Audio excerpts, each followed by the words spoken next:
5 mars 1980, 21e catéchèse. Le mystère de la femme se révèle dans la maternité.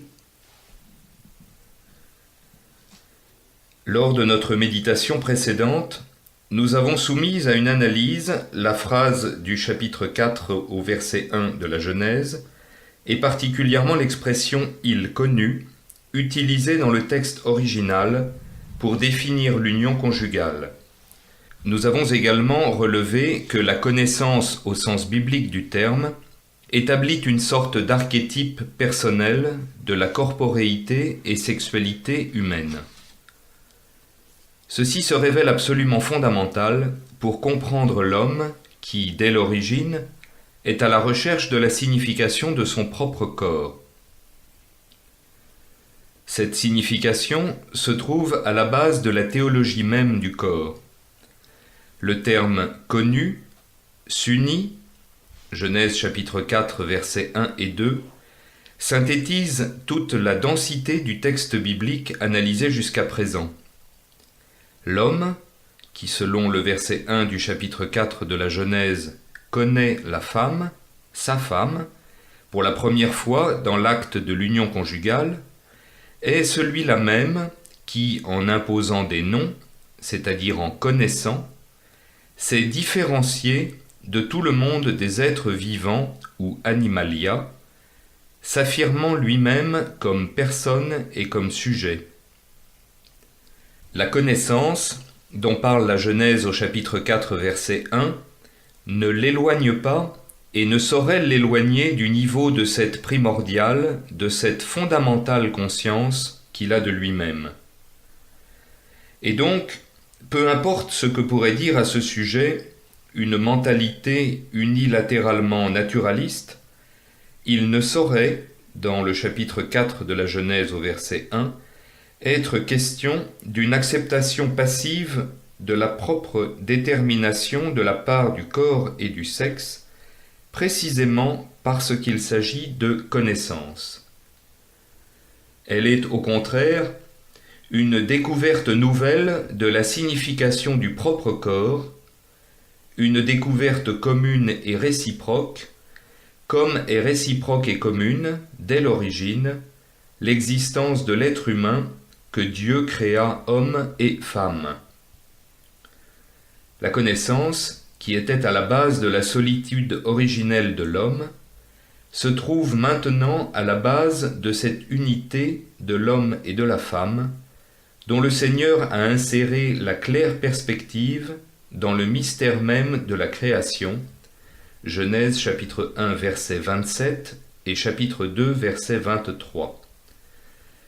Par cette connaissance, l'homme confirme la signification du nom qu'il a donné à sa femme, Ève, parce qu'elle fut mère de tout vivant. Genèse chapitre 3 verset 20. Selon la Genèse au chapitre 4 verset 1, celui qui connaît est l'homme, et celle qui est connue est la femme, l'épouse. Comme si la détermination spécifique de la femme, de par son propre corps et sexe, est ce qui constitue la profondeur même de sa féminité. Par contre, l'homme est celui qui, après le péché, a éprouvé le premier la honte de sa nudité. Celui qui le premier a dit « J'ai eu peur parce que je suis nu et je me suis caché » au chapitre 3 de la Genèse, verset 10.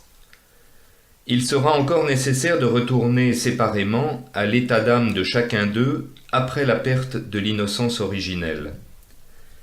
Il faut toutefois constater dès à présent que dans la connaissance dont parle la Genèse au chapitre 4 verset 1, le mystère de la féminité se manifeste et se révèle à fond par la maternité, comme le dit le texte. Elle conçut et enfanta.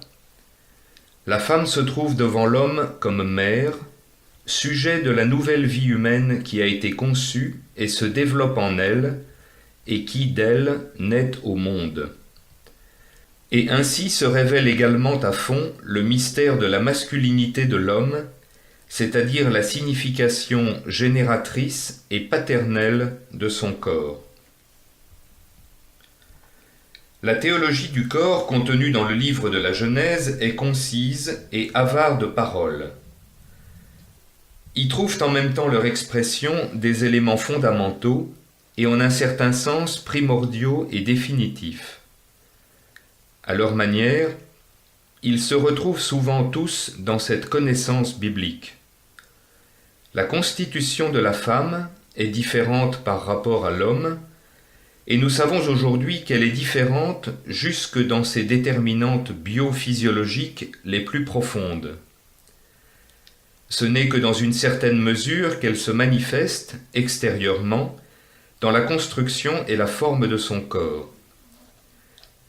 La maternité manifeste de l'intérieur cette constitution avec une potentialité particulière de l'organisme féminin qui, grâce à sa nature créatrice caractéristique, sert à la conception et à la génération de l'être humain avec le concours de l'homme. La connaissance conditionne la génération. La génération est une perspective que l'homme et la femme insèrent dans leur propre connaissance. Aussi, celle-ci va-t-elle au-delà des limites du sujet-objet que l'homme et la femme paraissent être alternativement, étant donné que la connaissance indique d'une part celui qui connaît et d'autre part celle qui est connue ou vice-versa. Dans cette connaissance est renfermée également la consommation du mariage, le consummatum spécifique. Elle permet ainsi d'actualiser l'objectivité du corps cachée dans la potentialité somatique de l'homme et de la femme, et en même temps de rejoindre la réalité objective de la personne humaine qu'est ce corps. Par le moyen du corps, la personne humaine est mari et femme. En même temps, dans cet acte particulier de connaissance, où la masculinité et la féminité interviennent personnellement, il semble que se réalise également la découverte de la pure subjectivité du don, c'est-à-dire la mutuelle réalisation de soi dans le don. La procréation fait que l'époux et l'épouse se connaissent réciproquement dans le troisième, engendré par eux deux. C'est pourquoi cette connaissance devient une découverte, en un certain sens une révélation du nouvel être humain dans lequel l'un et l'autre, hommes et femmes, se reconnaissent encore eux-mêmes, découvrent leur humanité, leur vivante image. Dans tout ce qui est déterminé par tous les deux, au moyen du corps et du sexe, la connaissance insère un contenu vivant et réel. C'est pourquoi la connaissance, au sens biblique du terme, signifie que la détermination biologique de l'être humain, par son corps et son sexe, cesse d'être quelque chose de passif et atteint un niveau et un contenu spécifiquement correspondant aux personnes autoconscientes et autodéterminantes. Elle comporte donc une conscience particulière de la signification du corps humain liée à la paternité et à la maternité. Toute la constitution extérieure du corps de la femme, son aspect particulier, les qualités qui, avec la force d'un attrait perpétuel, sont à l'origine de la connaissance, dont parle la Genèse au chapitre 4, versets 1 et 2, Adam s'unit à Ève, sa femme, sont en étroite liaison avec la maternité. Avec la simplicité qui leur est propre, la Bible, et par la suite la liturgie, honorent et louent tout au long des siècles les entrailles qui t'ont porté et le sein qui t'a nourri. Luc, chapitre 11, verset 27. Ces paroles constituent un éloge de la maternité, de la féminité du corps de la femme dans sa typique expression de l'amour créateur. Ce sont des paroles qui, dans l'Évangile, s'adressent à la mère du Christ, à Marie, la seconde Ève. La première femme, par contre, au moment où se révélait la maturité maternelle de son corps, quand elle conçut et enfanta, dit « J'ai acquis un homme de par Yahvé ». Au chapitre 4 de la Genèse, verset 1. Ces paroles expriment toute la profondeur théologique de la fonction d'engendrer, procréer. Le corps de la femme devient le lieu de la conception du nouvel homme. Dans ses entrailles, l'être conçu assume son aspect humain propre avant d'être mis au monde. L'homogénéité somatique de l'homme et de la femme a trouvé sa première expression dans les paroles « Elle est chair de ma chair et os de mes os ». Au chapitre 2 de la Genèse, verset 23. Et à son tour, elle est confirmée par les paroles de la première femme mère « J'ai acquis un homme ». La première mère a pleinement conscience du mystère de la création qui se renouvelle dans la génération humaine. Elle a aussi pleinement conscience de la participation créatrice que Dieu a mise dans la génération humaine par son œuvre et celle de son mari, car elle dit « J'ai acquis un homme du Seigneur ». Il ne saurait y avoir la moindre confusion entre les sphères d'action des causes. Les premiers parents transmettent à tous les parents humains, même après le péché, en même temps que le fruit de l'arbre de la connaissance du bien et du mal, et pour ainsi dire au seuil de toutes les expériences historiques, transmettent donc la vérité fondamentale au sujet de la naissance de l'homme à l'image de Dieu, selon les lois naturelles. Dans ce nouvel homme, né de la femme génitrice et de l'homme géniteur, se reproduit chaque fois l'image même de Dieu, de ce Dieu qui a constitué l'humanité du premier homme. Dieu créa l'homme à son image, homme et femme, il les créa. Au premier chapitre de la Genèse, verset 27. Bien qu'il existe de profondes différences entre l'état d'innocence originelle et l'état de péché héréditaire de l'homme, cette image de Dieu constitue une base de continuité et d'unité.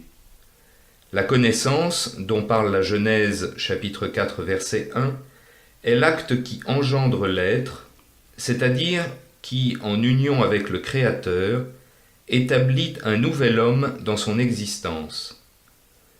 Dans sa solitude transcendantale, le premier homme a pris possession du monde visible, créé pour lui, en connaissant et en appelant de leur nom tous les êtres vivants, animalia.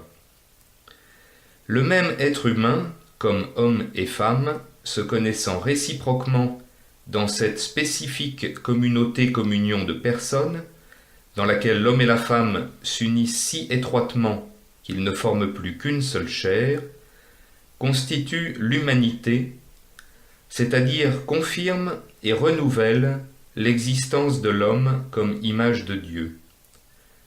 Chaque fois, tous deux, l'homme et la femme, reprennent pour ainsi dire cette image du mystère de la création et la transmettent avec l'aide de Dieu Yahvé. Les paroles du livre de la Genèse, qui sont un témoignage de la première naissance de l'homme sur la terre, contiennent en même temps tout ce qui peut et doit se dire au sujet de la dignité de la génération humaine.